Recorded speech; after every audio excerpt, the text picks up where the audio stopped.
Muito boa noite a todas e todos. Sejam muito bem-vindos, muito bem-vindas.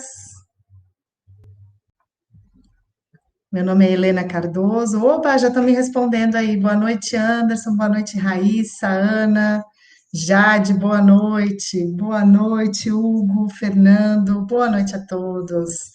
Meu nome é Helena Cardoso. Esse é o webinar da EBAC, Como Entender e Intermediar o Habitat, a responsabilidade de arquitetos e designers na construção dessa identidade, com a Paula Buoro. Esse é o segundo evento da nossa maratona Projetando Experiências, que conta com grandes profissionais de diversas áreas do design de interiores. Bom, pelo que eu entendi, vocês estão me ouvindo bem, não é isso? Então aproveitem e me digam aí no chat de que cidade e estado vocês nos assistem. Alguém já me perguntou aqui se o webinar de ontem ficou gravado, né, Mariana? Ficou sim.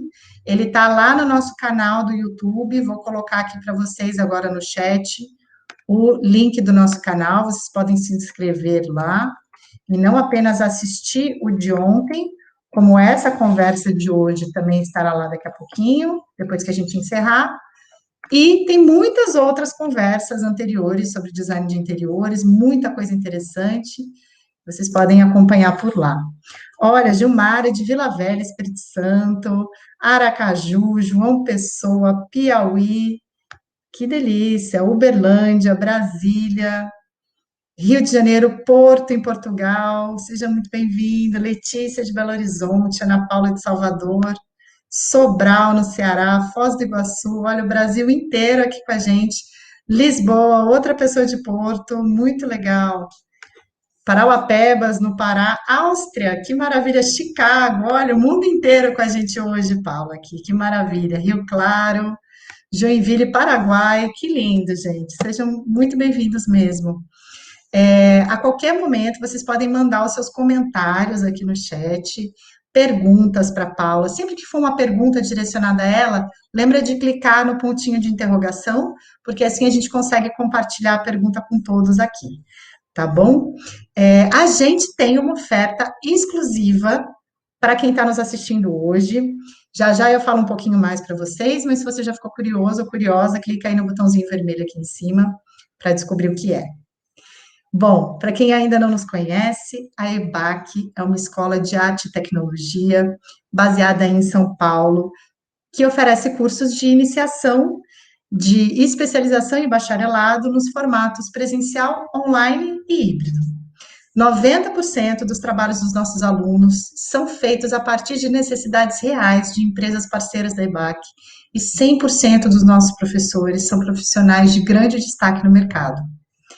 O curso online Profissão Designer de Interiores, ele é desenvolvido para ser a porta de entrada numa carreira de sucesso, em que você aprende a pensar projetos a partir de uma visão crítica e um olhar refinado. Vou mostrar aqui para vocês um pouquinho do curso, olha só. Nele, vocês vão dominar todos os aspectos do design de interiores, da iluminação, do paisagismo, com esses profissionais maravilhosos que estão aqui na nossa tela. Você também vai adquirir noções avançadas dos principais softwares usados no mercado. O nosso coordenador é o Bruno Simões, que é arquiteto, designer e curador, e nos últimos 13 anos passou por grandes empresas como a Triptych Architecture e a Casa Vogue. Bom, eu vou mostrar para vocês um videozinho desse curso, para vocês entenderem do que eu estou falando. Olha só. Cor, matéria e iluminação. Esses elementos são fundamentais para a criação de qualquer espaço com qualidade. Design de interiores está atrelado a um sonho e está atrelado a um bem-estar. É criar qualidade de vida dentro dos espaços.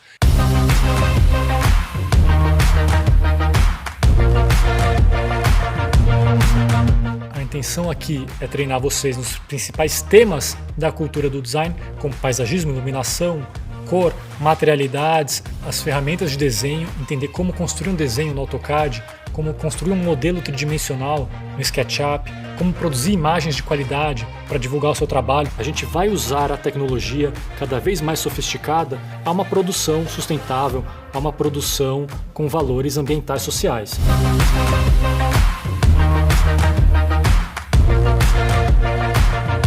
Você não chega a lugar nenhum só copiando, buscando referências e seguindo padrões. O grande diferencial é saber pensar com a própria filosofia de trabalho. Então você vai criar assim, um conhecimento histórico, um conhecimento das técnicas e dos estilos que te permitem criar uma linguagem própria, que te permitem ser a vanguarda, se tornar a vanguarda do design de interiores. Meu nome é Bruno Simões e eu sou professor de vocês nessa jornada pela formação em design de interiores.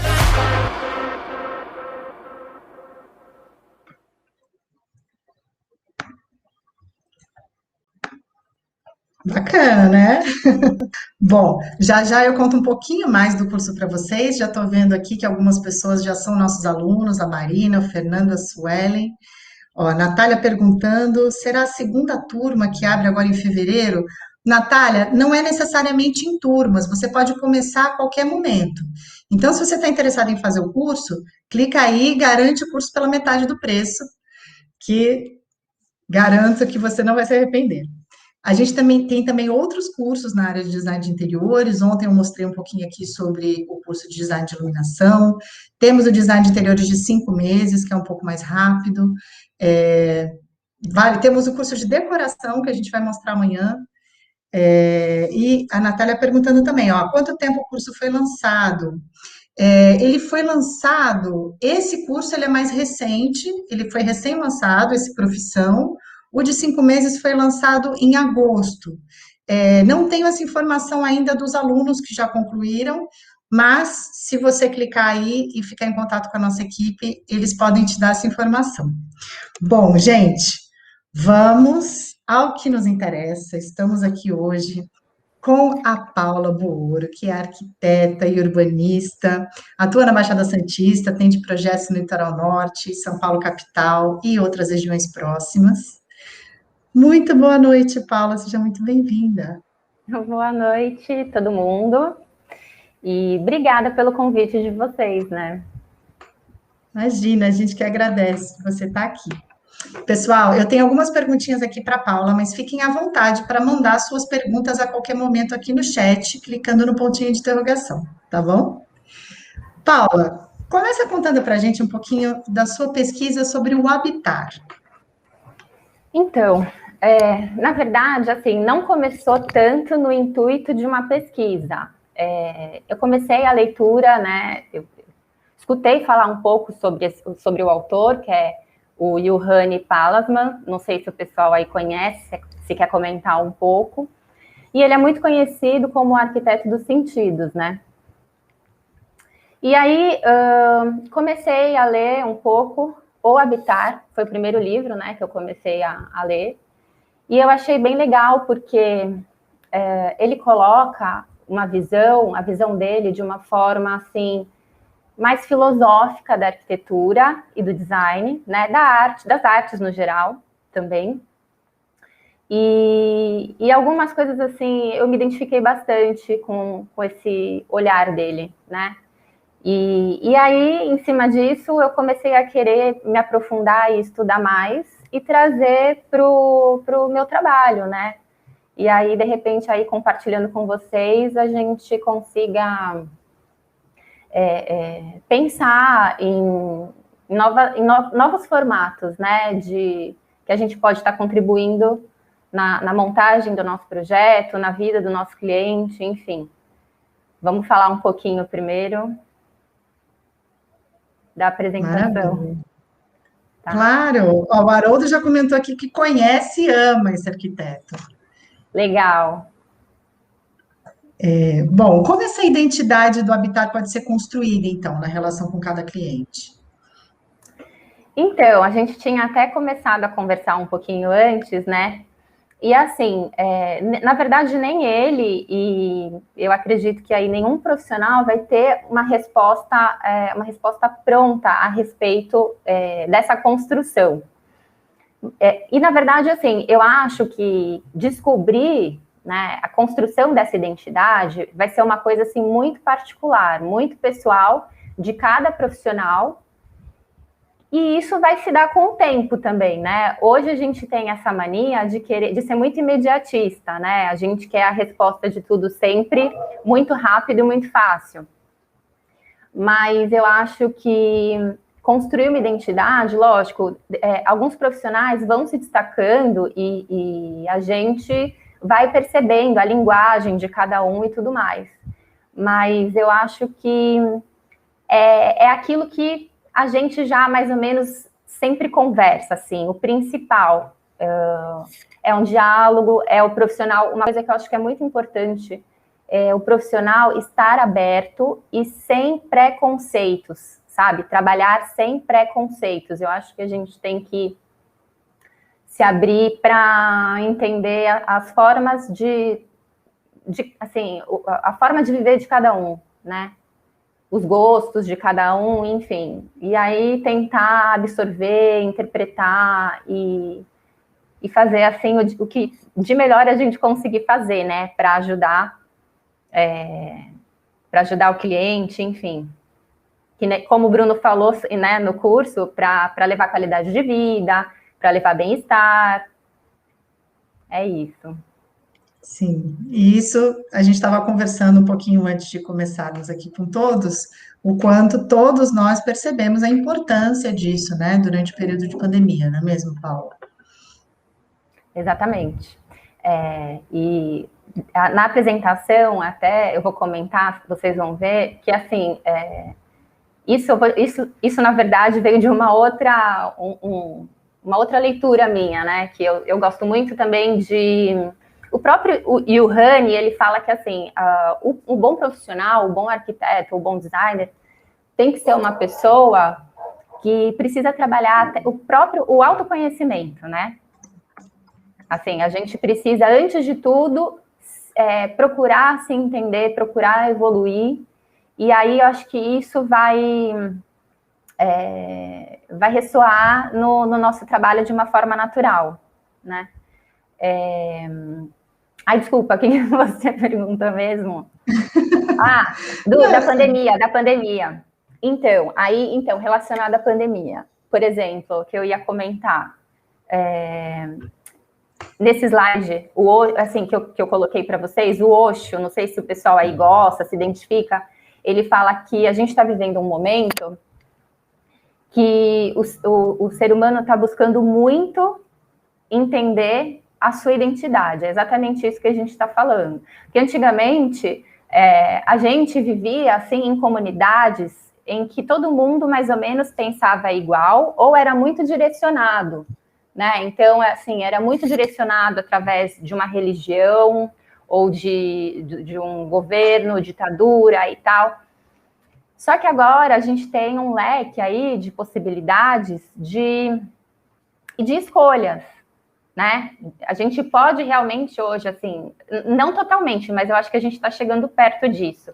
Hoje a gente pode assumir de uma forma, assim, mais clara, mais aberta as nossas escolhas, né? Só que, ao mesmo tempo que a gente tem aí esse leque de possibilidades, isso acaba gerando uma certa neurose, sabe? Então, eu acho que, assim, esse é um trabalho que o arquiteto, eu acredito que todo arquiteto e designer acaba fazendo esse tipo de comentário, né? Não querendo comparar, mas, assim, a gente precisa também, às vezes, atuar quase como um terapeuta, porque a gente acaba entrando e participando da vida do cliente de uma forma muito íntima, né? Então, a partir do momento que a gente olha para a gente também, não sei se o pessoal aí vai concordar, mas a partir do momento que a gente olha para a gente também e vai buscar, e vai estudar, sabe, e quer se melhorar como pessoa, eu acho que a gente vai conseguir levar esse nosso objetivo final, que é levar para o cliente bem-estar, lógico, tem toda uma parte técnica que a gente não pode deixar de considerar, né? O profissional, ele precisa ter um embasamento técnico para poder executar os projetos, enfim, de uma forma satisfatória, né? Mas eu acho que a gente precisa começar a olhar por um outro ângulo, assim, esse processo, né? Todo esse processo com o cliente, pensando na vida dele, no depois, né? Como é que vai funcionar a vida dele a partir daquilo, a partir da nossa entrega. Perfeito, perfeito. Você já mencionou algumas coisas da apresentação, quer mostrar para a É. gente? Então, peraí. Ó, vou fechar Eu aqui acho para melhor você você abrir o. compartilhar a tela. Tá Isso. bom, vamos lá. Prontinho. Aí. Obrigada. Imagina. Então, vamos lá. Eu vou passando os slides aqui. Teve alguém que perguntou como é o nome do arquiteto. Ah, já responderam aqui. Acho que foi o Daniel respondeu. E o Rani Palasma, isso mesmo. Bom, ele define, para começar aí dando uma introdução, ele define o habitat como um modo básico de alguém se relacionar com o mundo. O habitante se acomoda no espaço e o espaço na consciência do habitante. O espaço se converte numa extensão do seu ser, tanto do ponto de vista físico quanto mental. Então, ele coloca que, assim, na verdade, o espaço que a gente mora e que a gente vive, eu vou falar como a minha interpretação, né? É quase que como a nossa sombra, assim, quer dizer, um não sai do outro. Onde a gente vai, a gente leva o que a gente vive dentro de casa e, enfim, e existe sempre essa troca e essa união, né? Aí eu coloquei aqui ilustrando a passarela da Rocinha, porque é uma imagem assim, eu não sei se todo mundo, pessoal aí do Rio, né, deve conhecer, mas, enfim, mesmo um lugar onde existe a periferia, né, é uma forma de habitar, e eu acho que a gente precisa respeitar e pensar. Inclusive, eu acho muito importante o papel social que a gente tem, né, de propor melhorias, enfim, e eu acho que respeitar mesmo, assim, o habitat de cada um, os modos de cada um, né. Depois, aquele slide que eu comentei, assim, a gente precisa começar a pensar e entender o que está acontecendo agora, né? Qual que é essa busca maior de cada um? Algumas pessoas talvez não olhem tanto para isso, assim, né? Como eu falei, assim, muita gente ainda vive no automático, apesar de que a pandemia veio e deu um break aí, Mas, no geral, as pessoas procuram, né, melhorar o seu dia a dia, a sua rotina. Eu acho que as pessoas estão procurando mais meios de se conectarem, tanto consigo mesmas, né, tanto internamente, quanto até com os familiares e as pessoas de convívio, enfim. Então, isso é uma questão, assim, que é importante a gente entender. Aí, voltando para o Yuhani, né, ele fala que os aspectos práticos de residir, além dos aspectos práticos de residir, o ato de habitar é também um ato simbólico, que organiza todo o mundo do habitante, como as tarefas, rotina e emoções, né? Então, na verdade, assim, às vezes as pessoas se pegam muito que, eu vou contratar um profissional, por exemplo, né? Então elas acham, assim, que o papel, a função do profissional vai ser fazer um desenho, né? Fazer aquele desenho lindo, que todo mundo, né, cria uma expectativa grande, e depois, às vezes, até fazer o gerenciamento da obra, né? E por aí. Só que, na verdade, a gente precisa olhar exatamente esse ponto, assim, que nesse projeto, que o projeto, né, que esse lar vai funcionar como uma forma de organizar, inclusive, as emoções, né, de uma família, por exemplo. Então, eu acho que o lar, na verdade, ele habita as nossas emoções também, né? Bom, aqui ele coloca o seguinte, né? O comentário dele é o seguinte, que em nossas escolas de arquitetura e design, nós somos ensinados a projetar casas, não lares.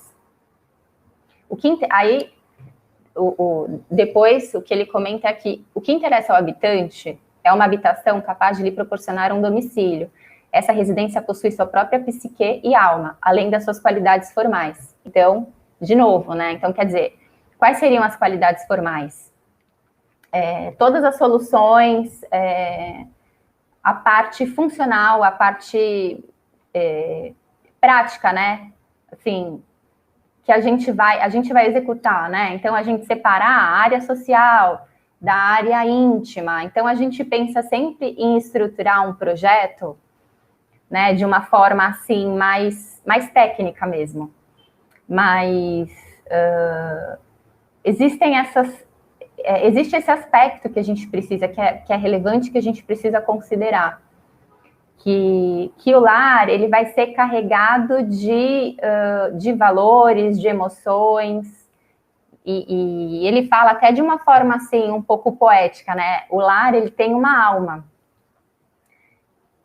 E eu acho que a gente precisa trabalhar conectado com essa informação, assim. Legal. Olha, muito, muito interessante isso que você está falando, Paula. A gente tem uma pergunta aqui do Daniel que tem a ver com isso. Vou compartilhar aqui com a gente para todo mundo ver. Olha só. O Daniel pergunta: muita gente habita sem design, sem um profissional, sem essa preocupação, por vários motivos, financeiros ou não. Então, essa visão do habitar não é algo muito particular de cada um? Então, é muito particular de cada um, sim. Mas, de qualquer forma, eu ia chegar lá, né? Na verdade, assim, a gente tem que entender que vai ser sempre caso a caso, né? Cada projeto, a gente vai ter uma relação diferente com o cliente, um diálogo diferente. E, assim, independente da gente estar falando aqui, né, da área do nosso trabalho, até aquela imagem que eu mostrei da área de periferia ali da Rocinha, na verdade, assim, a gente não sabe, assim, intimamente, a forma de que cada um realmente que vive, né? Mas é isso, assim, eu concordo. Eu acho que a visão do habitar é bem particular. O Yuhani, não sei se eu comentei aqui, mas eu tinha comentado com a Helena. O Yuhani, ele fala que existe aí um grupo de críticos, né, da arquitetura e do design que acham, né, que essa forma de trazer a alma do lar e falar que o lar organiza, né, tudo à nossa volta, é um modo de pensar um pouco romantizado, né? Aí já é uma linha, né, que pensa de uma forma oposta um pouco à dele. Eu já gosto de enxergar as coisas da forma como ele coloca.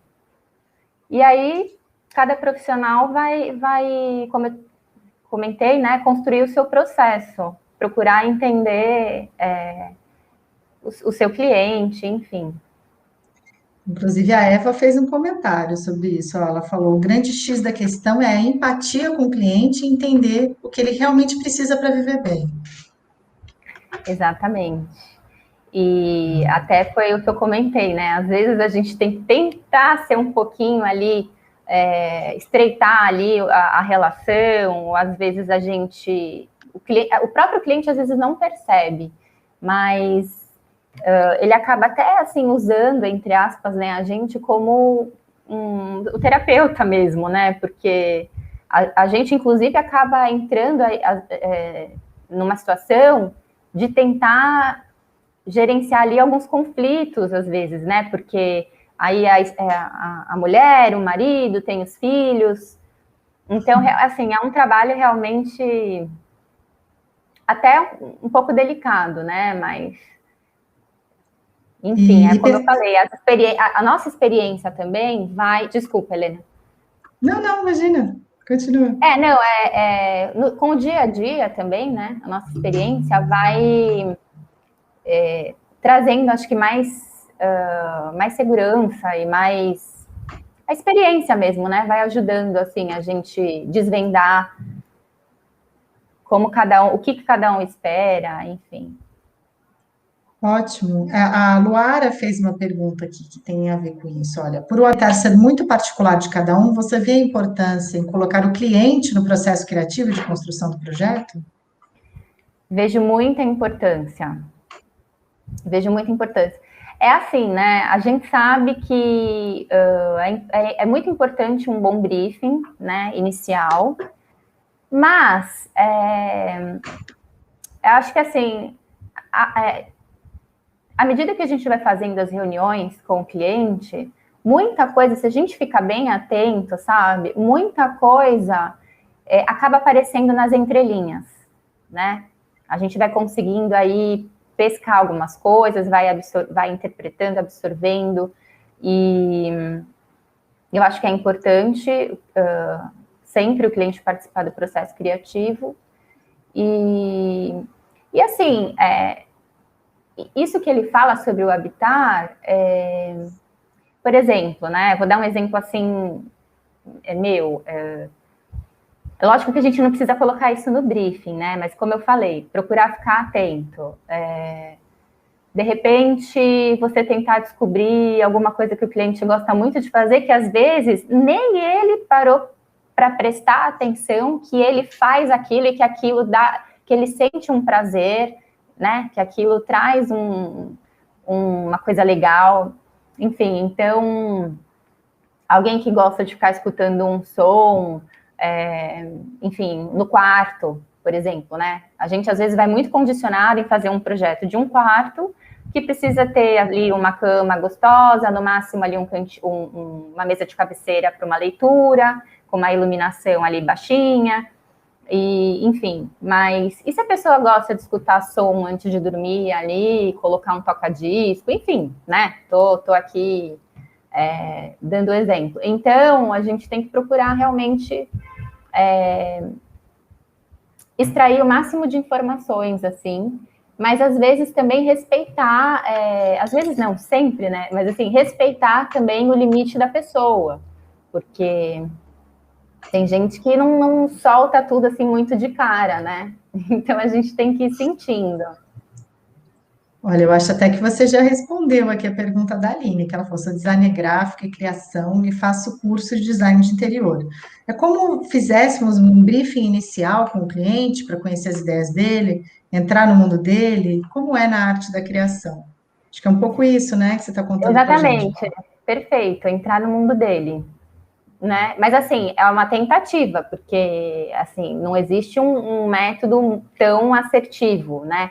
A gente procura se aproximar ao máximo do que da forma do cliente viver, né? Do dia a dia dele e do que ele espera. Eu acho que é importante também a gente entender a expectativa, porque às vezes a pessoa chega com uma expectativa que a coisa vai funcionar de uma forma, né?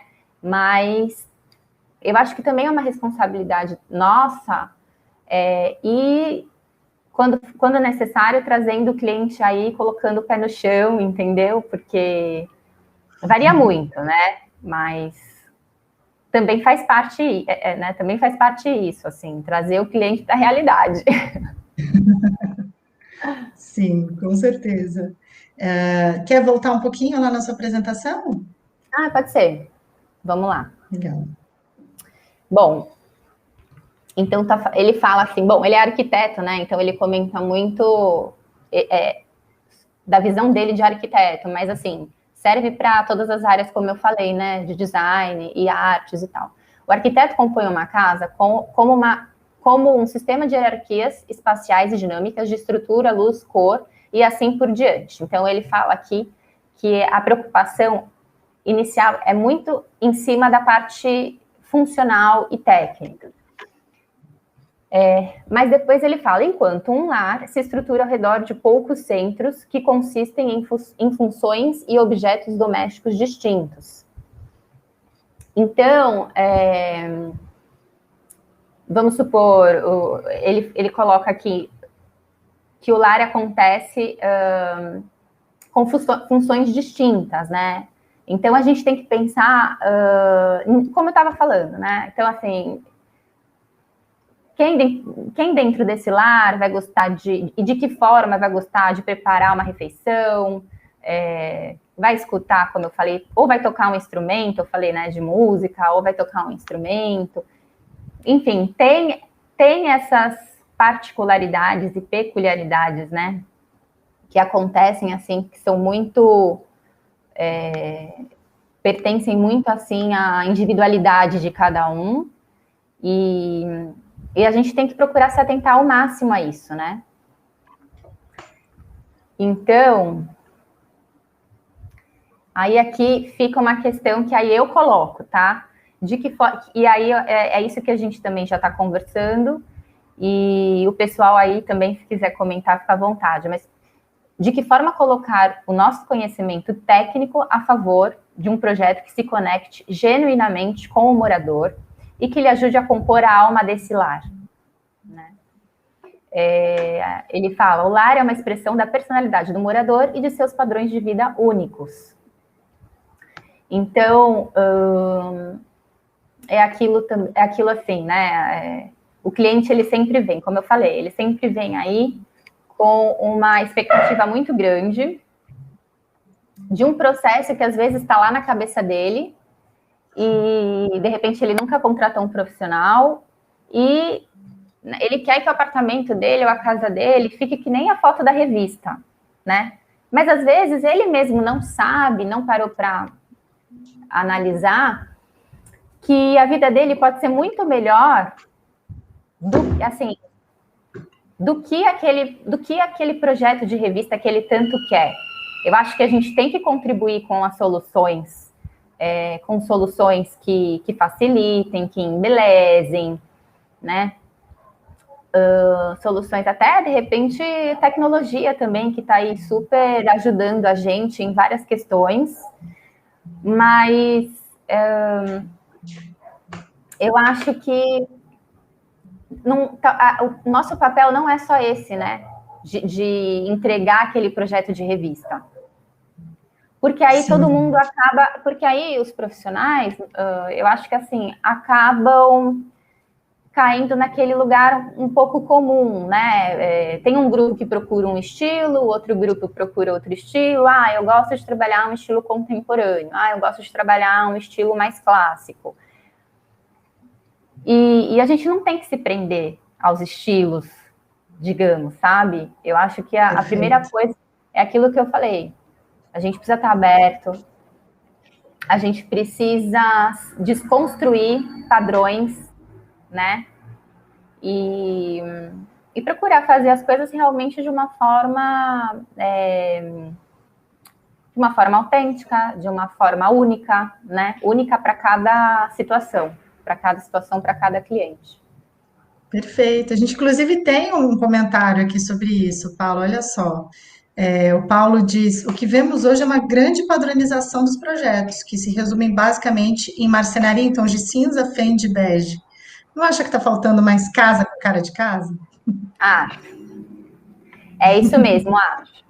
É que, assim, algumas vezes a gente não consegue também trazer todo esse esclarecimento para o cliente, né? Então, a gente acaba acompanhando um pouco o pedido dele, as solicitações, enfim. Então, a gente não consegue tanto. Mas eu até queria comentar uma pessoa que eu acho que retrata isso super bem. Eu não sei se todo mundo aqui que conhece, acompanha, é o Luffy, né? Ele tem o canal fotógrafo Life by Luffy.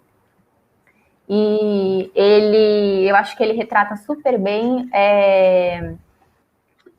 as casas, os lares, né? Os lares. E assim, muitas vezes aí são projetos de profissionais, mas ele mostra a coisa assim com um olhar muito de lar, assim, e você vê que a maioria dos projetos realmente não seguem um padrão de estilo. Ele, né, assim, ele mostra pessoas que respeitam a própria forma de morar, sabe?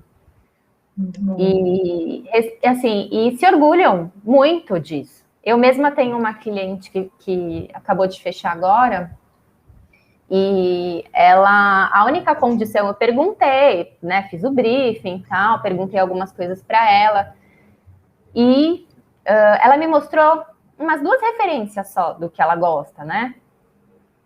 Ela gosta de, assim, acabamentos, cores, enfim, desenhos, assim, mais contemporâneos, mais atuais. Mas aí ela falou o seguinte, que a única coisa que ela faz questão é de manter 2 quadros que não são bonitos, eu ainda não vi, não sou eu que estou falando, tá? Foi ela que falou. Eu ainda não vi os quadros, ela falou, meus quadros não são bonitos, mas são muito importantes para mim. E, por exemplo, eu fiquei pensando numa coisa, assim, quando ela me deu essa informação, se fosse antes, há um tempo atrás, né, talvez eu ficasse com certo medo, né, e tentasse até camuflar um pouco os quadros, ou então jogar para um cantinho, meio... Mas eu acho que é válido, pensar, de repente, numa forma de, talvez até trazer um destaque, já que esses quadros são tão importantes para ela. Vamos ver, né? Mas, assim, eu acho que a gente precisa pensar mesmo, assim, não sair fazendo as coisas no automático, sabe? Vou esconder uma coisa que não é bonita. Porque é ela que vai morar lá, né? Exatamente, exatamente. Olha, a Carolina tem uma reflexão muito interessante aqui sobre isso, ó. Ela diz assim: eu entendo que o papel do profissional é entregar ao cliente informações técnicas, de funcionalidade e também estéticas, que levarão o próprio cliente a descobrir o próprio conceito de habitar. E assim juntos descobrirão o que é para cada um: beleza, conforto e aconchego. Perfeito, gostei também. Concordo, Carolina. Muito bom. E o Daniel também fez uma reflexão, ó. Ele falou: o habitar é mutante, penso.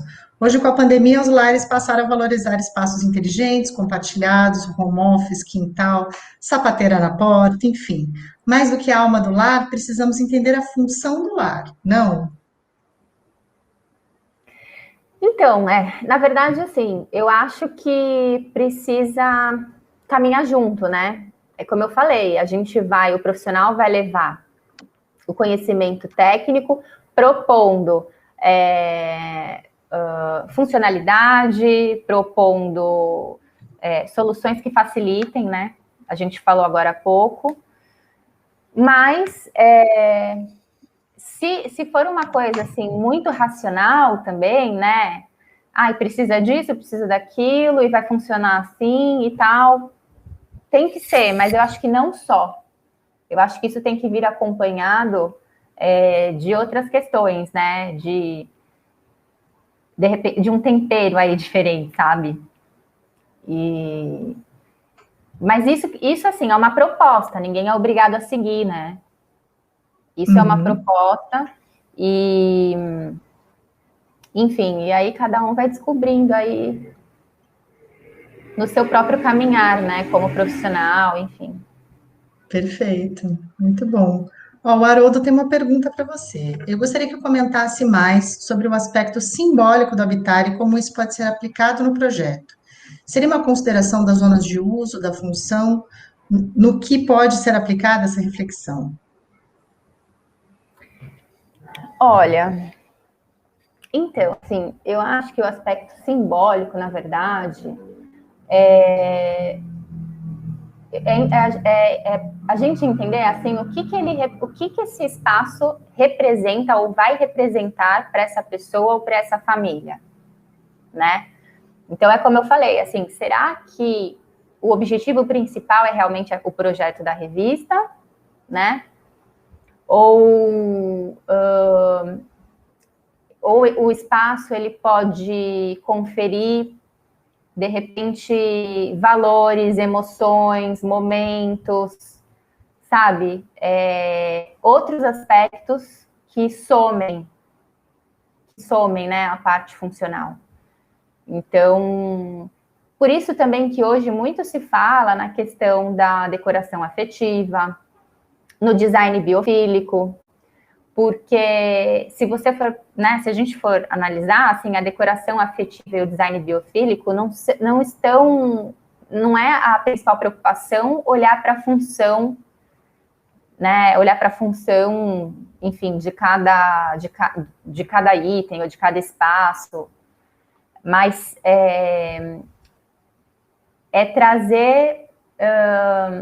trazer, enfim, bem-estar. O design biofílico, ele vai te trazer, vai te deixar mais próximo, né, de materiais naturais. Você vai se sentir mais acolhido por estar mais perto da natureza ou de elementos da natureza. E até, assim, aproveitando esse gancho, né, então, quer dizer, tudo isso tem muita relação também com a neurociência aplicada à arquitetura e o design. Porque aí, se o pessoal conhece ou depois quiser pesquisar, porque a neurociência, né, dentro da nossa profissão, vai explicar um pouco melhor como funcionam os nossos sentidos e as nossas emoções diante, né, dentro de cada espaço e diante de cada cenário, né, e aí isso tanto dentro de casa quanto em espaços comerciais, e aí entram outros elementos aí que acho que, não sei se hoje dá tempo da gente falar, mas...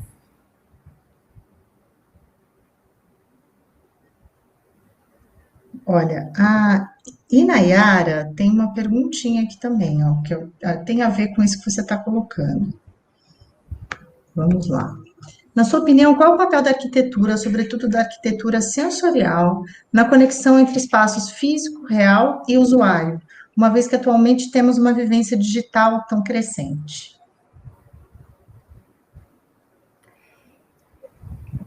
Eu estou lendo de novo, tá? Tá bom. Então, assim, eu acho que independente dessa vivência digital,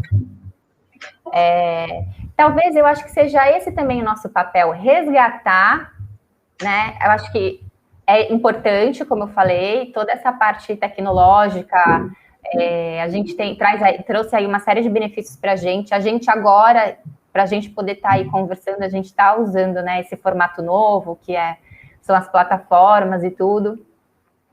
Mas, de repente, é até alguma coisa aí para a gente pensar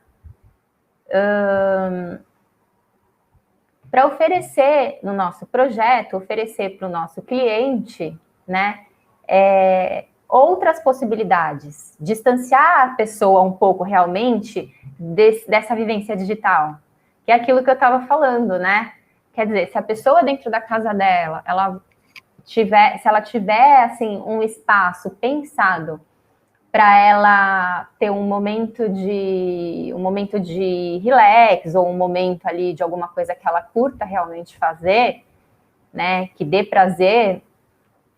Então, e eu acho que a arquitetura sensorial, ela entra bem, porque, enfim, quando você, assim, isso está muito ligado à neurociência, né, porque quando você sente algum material, ou um cheiro, né, assim, a luz, né, quer dizer, eu acho que tudo interfere, tudo influi para você, assim, tudo influi para você se sentir melhor dentro de casa, né, e aí, de repente, se afastar um pouquinho, né, desse contato tão grande que a gente vive, essa coisa tão intensa que a gente vive, né, de celular, computador, televisão, enfim. Com certeza, com certeza. Bom, pessoal, para quem chegou aqui com o webinar já começado, a gente está hoje com a Paula Buguro, contando um pouco para a gente de uma visão sobre o habitar, muito linda. Estamos aqui debatendo no chat, fiquem à vontade para continuar mandando suas perguntas. Mas aproveito também para falar um pouquinho mais do curso Profissão Designer de Interiores para vocês. Dá só uma olhadinha aqui, vou compartilhar aqui com vocês um pouquinho mais sobre a estrutura do curso, porque também tivemos perguntas aqui sobre ele, né? Olha só que legal.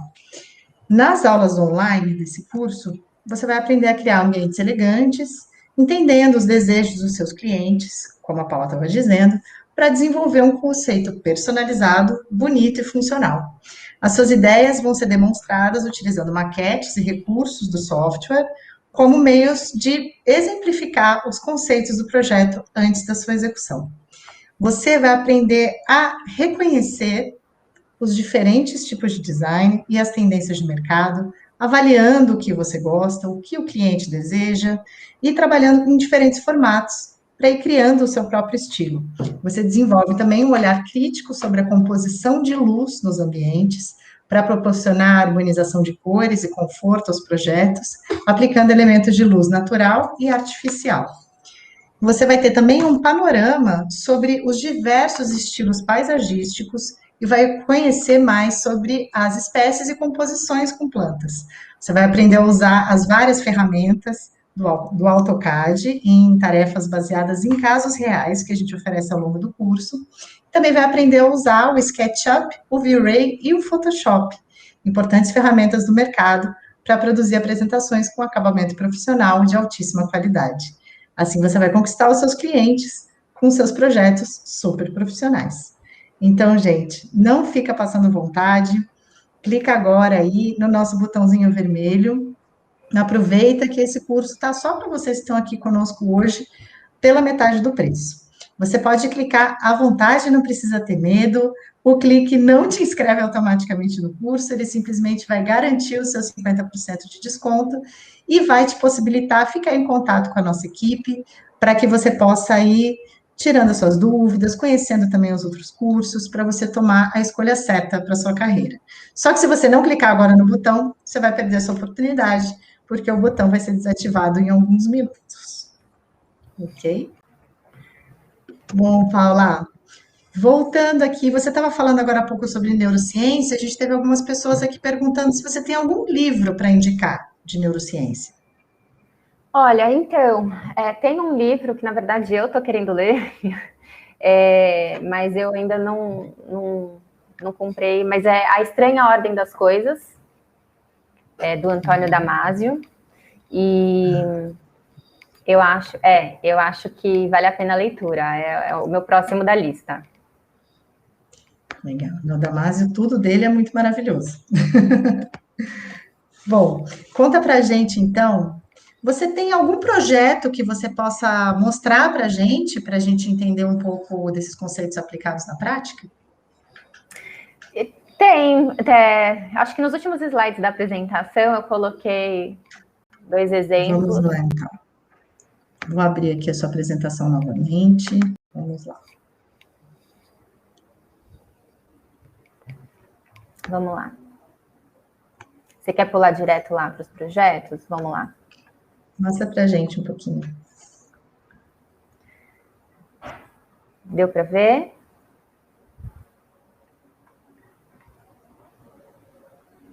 O pessoal está conseguindo ver a apresentação? Sim, sim, estamos vendo. Ah, então tá bom. Bom, então, na verdade, assim, eu não separei fotos e projeto em cima tão relacionado, né, com o assunto que a gente está falando. Eu peguei, assim, mais para mostrar para vocês uma parte aí do trabalho que eu venho fazendo. Acho que essa minha relação aí com o Yuhani, né, essa pesquisa, como você comentou, que eu tô começando a fazer, é uma coisa que despertou um pouco mais, assim, recente, né, em mim, assim. Então, mais a partir de agora, de um tempo recente aí, que eu estou conseguindo começar a pensar mais a respeito no meu processo. Mas esse é um apartamento, né? É um projeto residencial.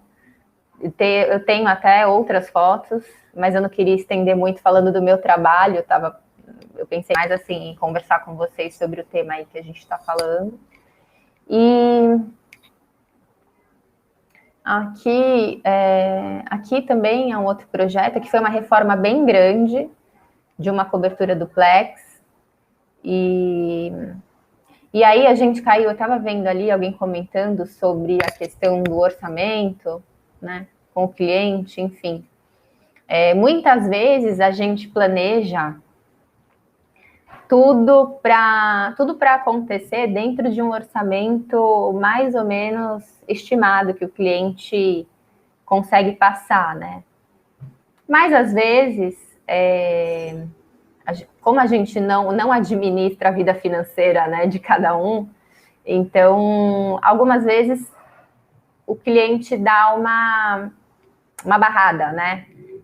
Nesse caso, eu coloquei aqui para vocês o que aconteceu. A gente fez toda a parte civil, né? Planejado, marcenaria, enfim, executou a obra, mas não foi possível finalizar com a decoração, tá? Então, isso é uma coisa que às vezes na nossa profissão a gente tem que aceitar mesmo, tá? A gente tem que aceitar que cada situação e cada cliente, as coisas vão se dar de uma forma diferente. Mas foi um projeto que valeu muito a pena fazer. Na parte superior existia uma piscina que estava causando estava tendo muita infiltração no andar de baixo, enfim, aí o cliente topou demolir essa piscina, a gente instalou uma jacuzzi, um spa ali, e aí resolveu a vida deles e ficou tudo bem, espero. Mas conforme o feedback deles, ficou tudo bem.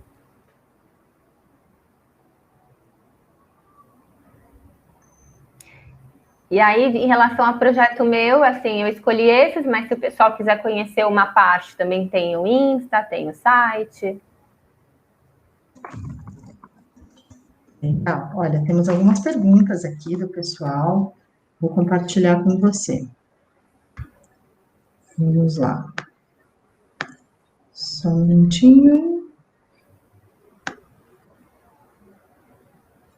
Olha, o Paulo diz o seguinte: atualmente o cliente, quando procura um profissional, ele já vai com imagens e referências no Pinterest. Ele quer reproduzir o que está ali, sendo que muitas das vezes não se encaixa no orçamento. Exato. Então, a necessidade do profissional é mostrar que é possível morar bem por menos e propondo alternativas mais acessíveis. Exatamente. Então, eu me identifico muito com essa fala do Paulo, né? Assim, eu não sou aquele tipo de profissional que vai pressionar o cliente para adquirir aquela peça mais cara, sabe? A todo momento, assim, escolher o que tem de mais bonito e mais caro. Eu acho que é aquilo que eu falei lá no começo, né? A gente precisa tanto trazer o cliente para a realidade, quanto a gente também precisa trabalhar dentro de uma realidade. Vai ter projeto que a gente vai ter uma condição mais fácil de sugerir aí, né, sugerir alguns materiais e produtos aí mais bacanas, mas em outras situações não, e a gente tem que trabalhar aí com esse jeitinho mesmo, né? Assim, de tentar fazer o cliente entender. Tá certo, muito bom. Olha só, a gente tem uma outra pergunta aqui da Raquel, que abre um outro campo aí de perguntas. Eu estou cursando design de interiores e sinto que com 37 anos não terei sucesso. Seria um pouco tarde para correr atrás desse sonho? Então, de jeito nenhum. A gente comentou antes de começar a apresentação. Eu tenho uma amiga que se formou em engenharia química, sempre trabalhou na área, né? E por coincidência eu comentei isso com a Helena hoje. Porque a gente estava conversando sobre o campo de atuação para a área de design, de arquitetura, mas em especial a área de design mesmo. E no caso dessa minha amiga, ela se encontrou, ela fez o curso, está indo super bem, está trabalhando bem, teve entrada no mercado, assim, e ela está super feliz, né? Porque agora ela está trabalhando com uma coisa que ela gosta. E assim, eu acho que tudo, é como eu falei também, no momento em que eu disse, assim, que a gente tem essa mania de querer as coisas de uma forma imediata, né? Aí a gente tem a impressão, às vezes, que a coisa não vai funcionar. mas tudo tem o seu tempo, né? E acho que 37 anos você ainda é super nova, não é? Então, tendo vontade, indo buscar, sabe, tendo vocação, talento para coisa, né? Perfeito, que bom, que bom. Temos sempre muitas pessoas aqui que nos acompanham que estão migrando, né? Estão vindo de outras áreas. É muito bom É. ouvir isso. Ainda sobre o mercado, a Luara pergunta: como você vê o mercado de trabalho de design de interiores no Brasil? Olha, eu vejo bem assim, crescendo, bem próspero, né? Cada vez mais. Por um lado, a concorrência aumenta, mas eu acho que isso também tem um bom significado, né? Assim, cada vez mais eu vou conhecendo profissionais através das redes sociais, bons escritórios, excelentes profissionais, e assim, eu vejo que tem uma demanda, sabe? As pessoas estão querendo investir agora, arrumar o seu canto, né? E, enfim, então eu acho que é uma profissão que tem tudo para continuar aí crescendo, com certeza. Que bom, muito bom. Olha só, temos um relato aqui da Carolina. Nesse momento, eu vivo exatamente o que falamos aqui hoje, a relação casa e lar. Sou técnica em edificações, estudei design de interiores até o sexto período, sou casada com engenheiro civil. Ao buscar um arquiteto para nos ajudar a colocar o nosso conceito de casa e lar no papel, pretendemos construir em breve, encontramos muitos profissionais que nos apresentam ideias prontas e que muito provavelmente foram também apresentadas a outros clientes.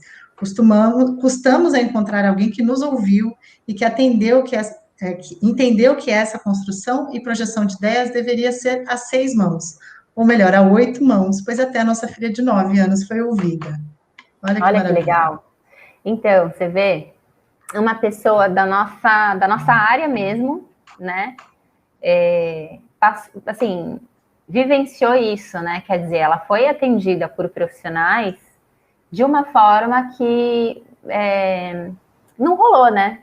Assim, ela de repente pessoas assim que não procuraram, talvez até quiseram impor ali as suas ideias.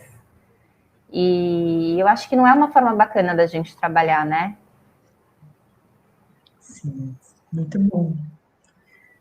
Olha só, a Suelen pergunta assim: o que você acha sobre design sustentável, sobre materiais não poluentes e como aplicá-los ao projeto?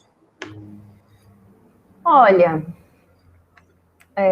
eu acho que é importante, lógico, né? Na verdade, eu acho que assim,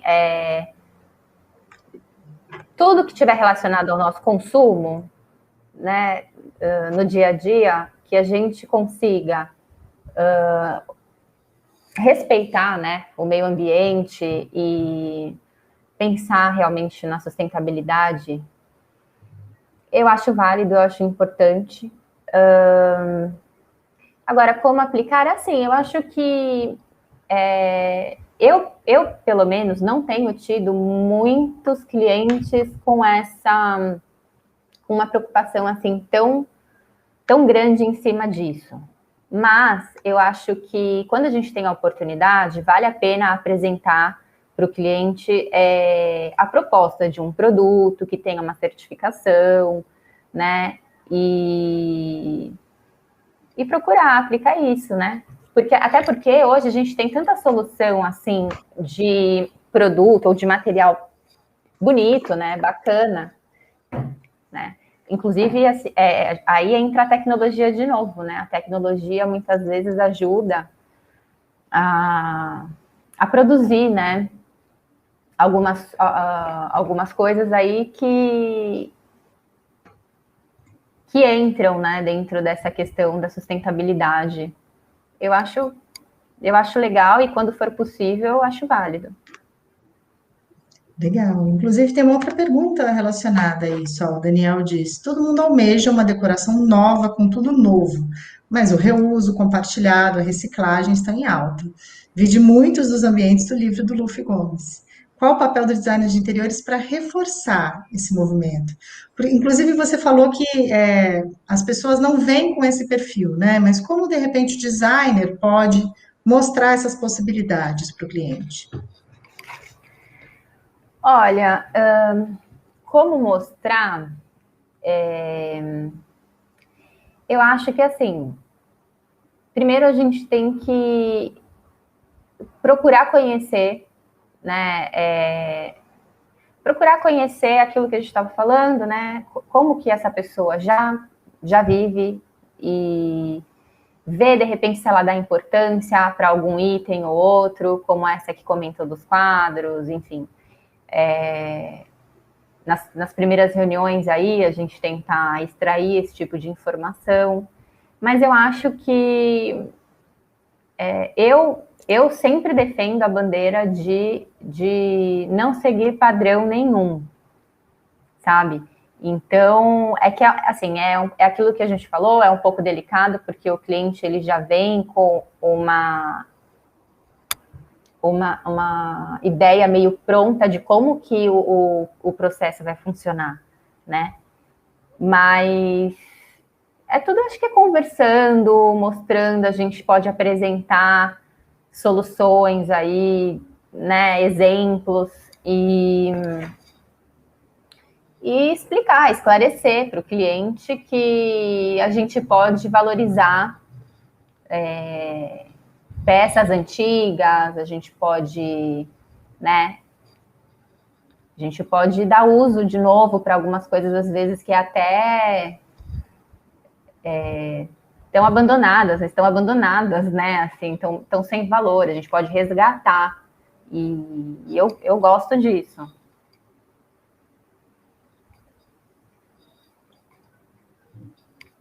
Legal. Bom, voltando ao conceito do habitar, Paula, o que mais você preparou aí para a gente sobre esse conceito? O que você gostaria de mostrar?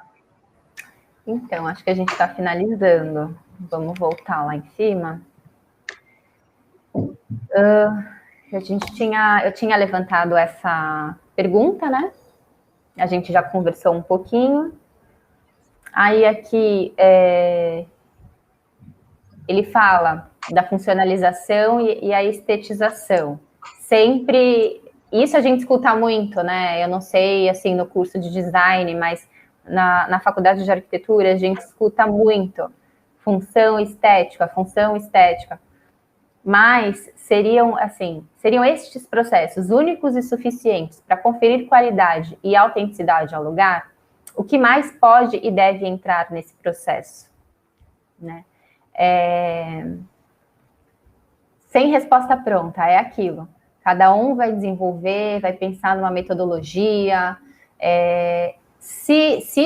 também se identificar, né? Se achar que faz sentido, porque acho que a gente deve colocar em prática aquilo que a gente acha que faz sentido para a gente, né? Não seguindo aí de repente uma tendência, ou eu escutei que assim é legal e vou junto. Não é bem assim, né? Aí uma coisa que eu achei muito bacana que mostra um pouco essa questão aí da alma do lar, e que eu me identifiquei, é essa frase, né? Que a luz da janela de casa é uma luz que espera. Quando eu li essa frase, eu lembrei na hora da minha infância, eu dentro da minha sala, olhando pela janela de casa, e aí pela janela, tem até a música, né? Mas pela janela eu ia vendo ali ao longo do dia a mudança de tonalidade, a luz do sol baixando, a sombra ali da folhagem das árvores e tudo, batendo no muro lá de fora. E quando conforme isso vai acontecendo, a gente pensa, planeja tanta coisa, sonha com tanta coisa, né? Então, são coisas que, às vezes, na hora de um projeto, o cliente ele não está muito preocupado, assim, né? Ele não olha com importância ele não entende que, de repente, aquela janela vai ter um baita significado para ele e para a vida dele, sabe? Então, eu acho que a gente começar a olhar realmente detalhe a detalhe, né? O lar autêntico tem uma alma que espera o seu habitante. Aí eu lembrei aqui, eu ilustrei com o Quarto em Arles, do Van Gogh, que é ícone, né? E assim, apesar de ser um retrato de anos, né? Que se prolonga aí durante décadas, enfim, ele mostra, mesmo quem não conhece muito a respeito do Van Gogh, ele mostra alguma coisa ali do que foi a vida dele.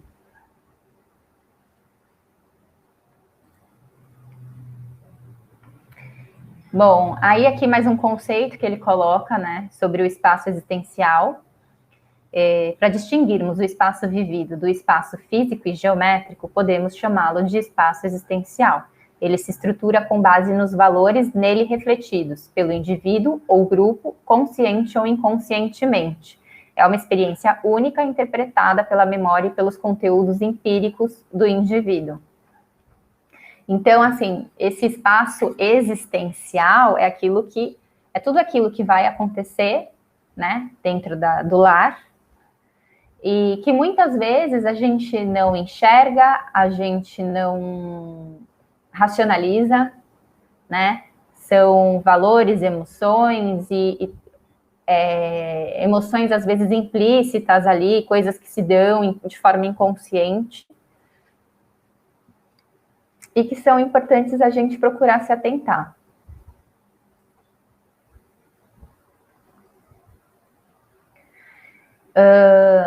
Aqui de novo, né, sobre o sentido. A arquitetura, o projeto, ou o design, enfim, não surge simplesmente das realidades do uso e do útil. Ela emerge de imagens mentais exteriores ao âmbito da utilidade. Então, quer dizer, vai além simplesmente da utilidade e da função. O objetivo da arquitetura é emoldurar, estruturar e dar sentido ao nosso ser no mundo.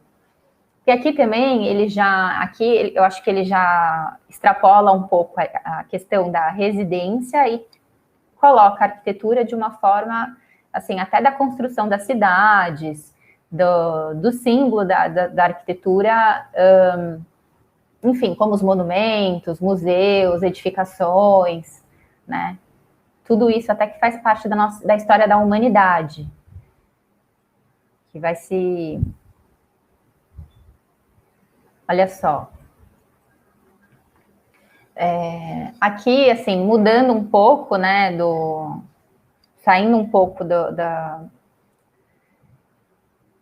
mensagem aí do autor, isso daqui foi uma coisa que eu quis colocar, não sei se todo mundo conhece esse projeto do residencial Jacques Pilon, que na verdade é um prédio que estava abandonado e que inicialmente na década de 40 foi projetado para ser um prédio comercial, né?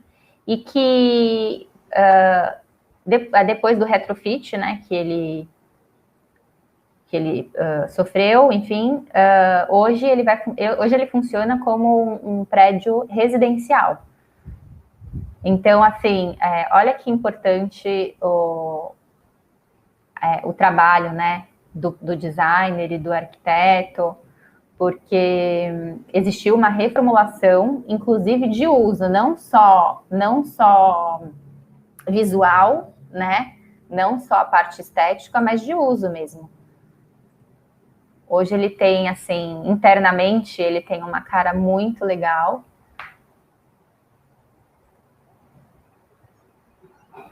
E foi um prédio... Paula, a Nathalie está perguntando aqui no chat o que é retrofit. Então, é quando a gente... Geralmente o retrofit acontece no caso de edifícios antigos ou históricos, né? Quando você... Como é que eu queria achar o termo, mas assim... a gente vai projetar e reformar esse edifício histórico antigo e dar um novo uso, enfim. É uma intervenção feita num prédio de mais tempo.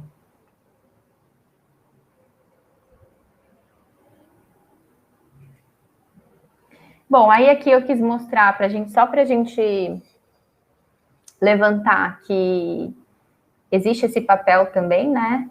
Que a gente pode, que eu acho que a gente tem que valorizar, porque a gente tem a capacidade de restaurar, revitalizar, reavivar, né, lugares, espaços que por hora aí ficam abandonados e de repente trazer vida mesmo, né?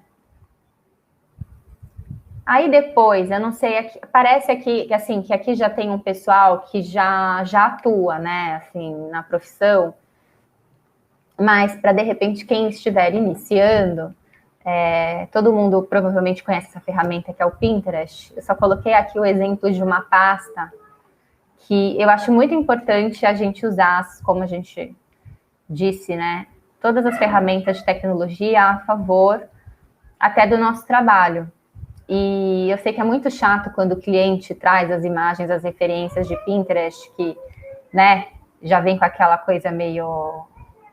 com aquelas exigências, né, que a gente não quer, às vezes não precisa trabalhar, conversar, enfim. Mas eu acho que a gente também pode usar para inspirar, como inspiração nossa mesmo, para definir uma identidade, começar a observar o que a gente gosta. Por exemplo, nessa minha organização aqui da minha pasta, entra muito elemento natural, que é o que eu me identifico, né? E então, quem ainda não tem pastinha no Pinterest, eu recomendo. E além disso, assim, uma coisa importante também, quem já estiver entrando na área ou já está na área, pensar e entender um pouco melhor sobre branding, né? Minha nenê está falando aqui, eu não sei se vocês estão ouvindo. Mas, assim, pensar sobre o branding, assim, a marca mesmo, como que você vai se apresentar como profissional, como você vai apresentar o seu projeto, principalmente pensar no propósito, no seu propósito como profissional, que deve, inclusive, eu acho que precisa estar bem atrelado ao seu propósito pessoal, né? Assim, eu acho que não dá para separar muito, vamos supor, eu, Paula, pessoal e profissional. As coisas se misturam um pouco, né? Então, e assim, e quanto mais você conectar as duas pessoas, eu acho que mais a verdade você vai passar. Então, eu acho que isso é uma dica importante para o pessoal pensar também. Assim, eu estou entrando, eu comecei há pouco tempo também a pensar nessa questão de marca e tudo mais. Isso requer sempre também um certo investimento tanto financeiro quanto de tempo, né? E às vezes a gente está num momento em que a gente precisa ver questão de prioridades, né? Mas quem tiver a oportunidade de investir ou fazer um curso, enfim. Isso é uma dica, assim, que eu acho interessante. E aí, alguém tem alguma pergunta ou a gente pode finalizar? Como é que tá? Sim, temos uma pergunta aqui. Já coloco para você. Temos algumas perguntinhas. Tá. Olha, a Suelen, já que você está falando, né, de maneiras de você se colocar no mercado, a Suelen pergunta o que você acha do Instagram como ferramenta de trabalho e de divulgação. Então, eu acho bem legal, mas eu acho que assim, como eu estava falando, o meu Instagram, eu uso ele conforme assim o meu momento. Eu não coloquei por enquanto nas mãos de nenhuma empresa ou de alguém que atue assim com mídias digitais. eu vou postando conforme eu que estou administrando, é isso, né? Eu pretendo até ver se alguém profissionalizar, né? Ver se alguém administra para mim, porque não dá para a gente querer abraçar o mundo e querer dar conta de tudo, né? Mas assim, o que eu acho importante é para você não se tornar mais um profissional.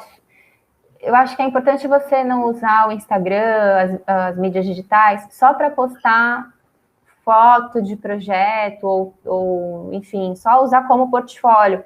Mas eu acho que você tem que procurar colocar, mesclar conteúdo junto com o teu portfólio, enfim. E eu acho que quando a gente coloca conteúdo e do que a gente e falar sobre o que a gente realmente gosta de falar, né? Isso gera mais engajamento também. Então, é isso. Legal. Ó, o Haroldo pergunta assim: como você acha que podemos fazer projetos mais colaborativos? Depois ele incluiu aqui, colaborativos com os nossos clientes ou comunidades. Então, eu acho que assim, a gente ainda tem esse desafio, né? Não é uma coisa tão simples. Um projeto colaborativo com o próprio cliente vai depender muito também, né? Vai depender da disponibilidade do cliente,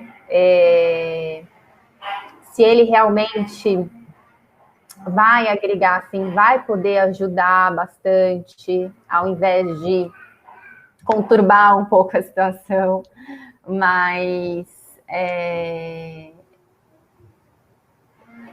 eu acho legal a gente pensar sobre isso. Agora, com a comunidade, será que ele está querendo dizer assim colaborativo de projetos sociais? Será que seria isso? Não? Pode ser? Imagino que sim. Então, se for o caso, Ó, ele complementou aqui, ó, com projetos públicos, como por exemplo um parque. Então, aí eu acho que isso envolve bastante energia, bastante empenho mesmo, porque não acho que todo mundo hoje, as pessoas hoje têm interesse e disponibilidade realmente para pôr a mão na massa, sabe? Até gostaria que fosse diferente. Eu até gostaria que as pessoas realmente colaborassem mais umas com as outras e com a comunidade, tudo isso. E, além disso, né, a questão dos órgãos públicos, às vezes eles não apoiam tão facilmente, né, esses projetos. Mas eu acho que é possível. E sendo possível, né, quem tem oportunidade de se dedicar, eu acho que seria bem bacana. Legal, muito importante para a formação das nossas cidades, né? Maravilhoso. Exato. Bom ponto colocado, Haroldo. Bom, pessoal, a gente está se encaminhando para o final do nosso encontro. Antes da gente terminar, eu queria mostrar um pouquinho mais do curso para vocês, principalmente como funciona o curso. Deixa eu compartilhar aqui rapidinho. Algumas pessoas estão colocando aqui perguntas no chat sobre o curso. Espero que eu possa ajudar aí nas dúvidas. Bom, com relação à mecânica do curso, o curso, ele tem, ao longo de 10 meses, no mínimo 10 meses, de 10 meses a 2 anos para fazer, mais de 50 horas de videoaulas, divididas em módulos, com conteúdos, todos criados e executados com a mais alta qualidade pelos nossos professores. Você pode acompanhar as aulas pelo computador, tablet ou celular, no momento que você achar mais propício. Ao longo do curso, você desenvolve atividades práticas. Então, essa é uma grande oportunidade para quem, de repente, vem de um curso mais teórico, mas ainda não conseguiu desenvolver bem um portfólio. Essa é a oportunidade de você mesmo colocar todo o seu conhecimento em prática, porque ao longo do curso, à medida que você vai fazendo as suas atividades, você envia para os nossos tutores e eles dão feedback para você ir melhorando a cada atividade. No final do curso, você já vai ter desenvolvido 5 projetos autorais. Então, essa é realmente uma grande oportunidade para você montar ou enriquecer o seu portfólio. Ao se matricular no nosso curso, você também ganha uma licença do AutoCAD para facilitar os seus estudos. E tem mais. Se você se inscrever nesse curso, você ganha um mês do curso de inglês da IF English Live, que tem 16 níveis, certificado reconhecido internacionalmente. Também ajuda aí para quem está precisando do inglês para dar uma turbinada no currículo. Então, pessoal, aproveita, clica aí no botãozinho vermelho, garante o seu 50% de desconto. Como eu expliquei, pode clicar sem medo, porque ele não te inscreve automaticamente, você simplesmente vai garantir o seu 50% de desconto e vai ficar em contato com a nossa equipe para tirar todas as dúvidas.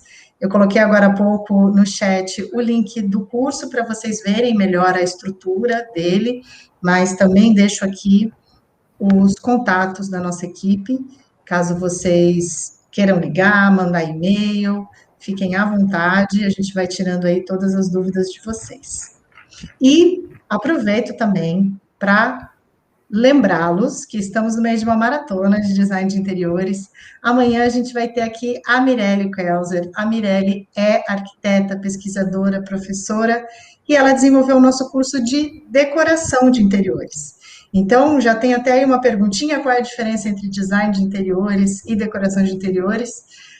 Convido você a vir amanhã e conversar também com a Mirelle, e entender essas diferenças, essas sutilezas, essas possibilidades de trabalho, vai ser também muito gostoso.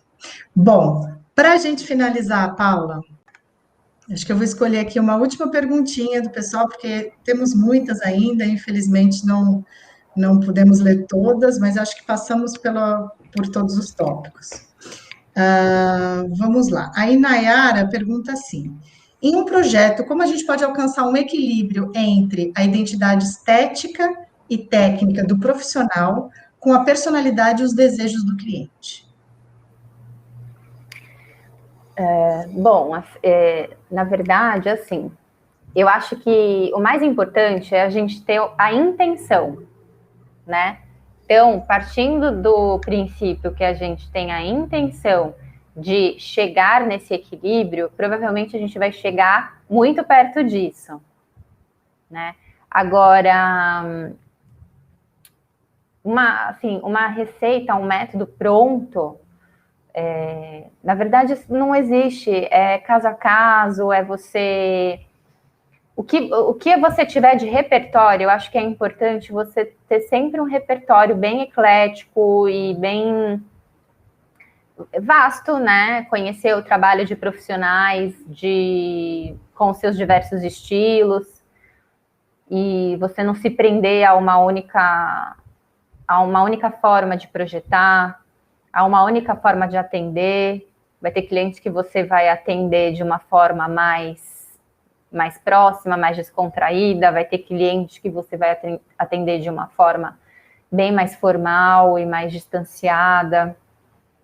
A gente tem que ir percebendo, né, os limites de cada um. Então, lógico, quanto mais próximo, quanto mais informação a gente conseguir captar de cada um e colocar também o nosso repertório a favor disso, eu acho que a gente chega bem perto desse equilíbrio, entendeu? Muito bom, ótima dica. Paula, muito, muito obrigada pela sua presença, adorei conversar com você hoje, acho que o pessoal aqui adorou também, já temos aqui alguns agradecimentos. Eu que agradeço, eu quero agradecer também, eu gostei muito aí da participação do pessoal, acho que foi legal, eles me colocaram também para pensar umas coisas aí inesperadas, então, usando a palavra que eu acho que não sei se foi o Haroldo que usou, mas de colaboração, eu acho que mais do que nunca a gente precisa realmente trabalhar de uma forma colaborativa, né? Torcer pelo sucesso um do outro, dividir informação e compartilhar conteúdo. Então, é isso. E todos tenham bastante sucesso. Perfeito, muito obrigada, gente. Muito obrigada a todos Imagina. vocês que ficaram conosco até agora. Avisar, como já falei aqui no chat para algumas pessoas, que essa nossa conversa daqui a pouquinho vai estar lá no YouTube, no canal da EBAC Online. Vou colocar aqui o link do nosso canal. Você pode se inscrever no canal, assistir, reassistir o encontro de hoje, assistir o de ontem, assistir os anteriores. E se vocês curtiram, deixa um comentáriozinho lá embaixo. Se for um comentário direto para o convidado, a gente sempre repassa. Para a gente é muito importante saber como esses nossos encontros aqui têm ajudado vocês a pensar suas carreiras. Última chance para clicar aí no botãozinho vermelho, então aproveita aí o desconto. E, mais uma vez, o convite para nos encontrarmos aqui amanhã, às 19 horas, com a Mirelle. Muito obrigada, gente. Muito boa Tchau, noite a tchau. todos. Tchau, pessoal. Boa noite.